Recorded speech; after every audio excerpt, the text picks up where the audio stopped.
Le déluge numérique. Sommes-nous submergés par l'innovation?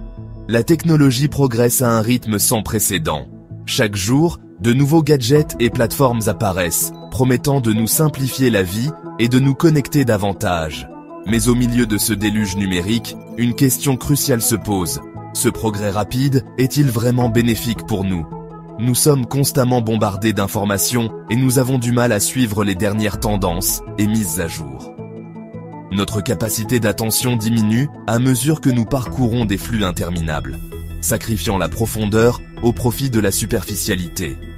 Cet essai explore l'impact des progrès technologiques rapides sur nos esprits et nos âmes. Rejoignez-nous pour explorer les défis et les opportunités de cette ère sans précédent, à la recherche d'harmonie au milieu du déluge numérique. Le paradoxe de la connexion. Comment la technologie nous isole? La technologie promet de nous rapprocher, de nous connecter à travers les continents et les cultures. Pourtant, ironiquement, elle nous laisse souvent avec un sentiment de déconnexion plus grand que jamais. Les plateformes de médias sociaux, conçues pour favoriser les relations, peuvent alimenter la comparaison sociale, l'envie et un sentiment d'insuffisance. Nous créons nos personnalités en ligne, présentant des versions idéalisées de nous-mêmes, tandis que les interactions dans la vie réelle peuvent en souffrir.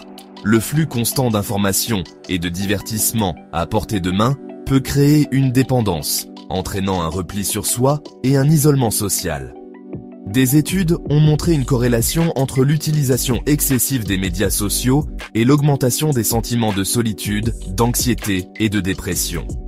La nature superficielle de nombreuses interactions en ligne peut nous laisser un sentiment de vide et d'insatisfaction, avec un désir profond de connexion plus significative.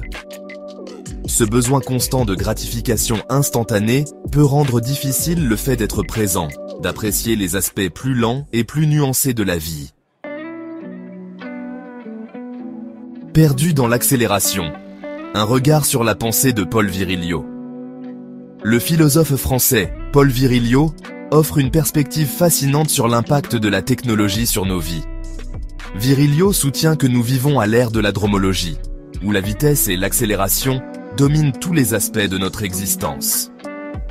Alors que la technologie nous permet de communiquer et de voyager à des vitesses toujours croissantes, les frontières entre ici et là-bas, maintenant et plus tard, deviennent de plus en plus floues.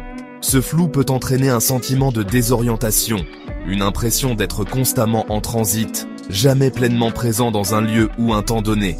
Le travail de Virilio nous rappelle brutalement que le progrès technologique n'est pas sans inconvénients. En comprenant les pièges potentiels de notre ère technologique, nous pouvons commencer à développer des stratégies pour reprendre notre autonomie et vivre des vies plus intentionnelles. Section 4. Recablage du cerveau humain. L'impact neurologique de la technologie. Le cerveau humain est un organe extrêmement adaptable, se recablant constamment en réponse à de nouvelles expériences et stimuli. Cependant, la prolifération rapide de la technologie au cours des dernières décennies a entraîné des changements sans précédent dans le fonctionnement de notre cerveau, en particulier dans les domaines liés à l'attention, à la mémoire et à la cognition sociale. Le bombardement constant d'informations et de notifications de nos appareils rend de plus en plus difficile de se concentrer sur une seule tâche pendant de longues périodes. Section 5. Trouver l'harmonie. Stratégie pour une vie numérique équilibrée. Si la technologie présente des défis indéniables pour notre bien-être cognitif et psychologique, il est essentiel de se rappeler que nous ne sommes pas des victimes passives de nos appareils. Nous avons le pouvoir de reprendre le contrôle de nos esprits et de vivre des vies plus équilibrées et plus épanouissantes à l'ère numérique. Une étape cruciale consiste à développer une approche plus consciente de l'utilisation de la technologie.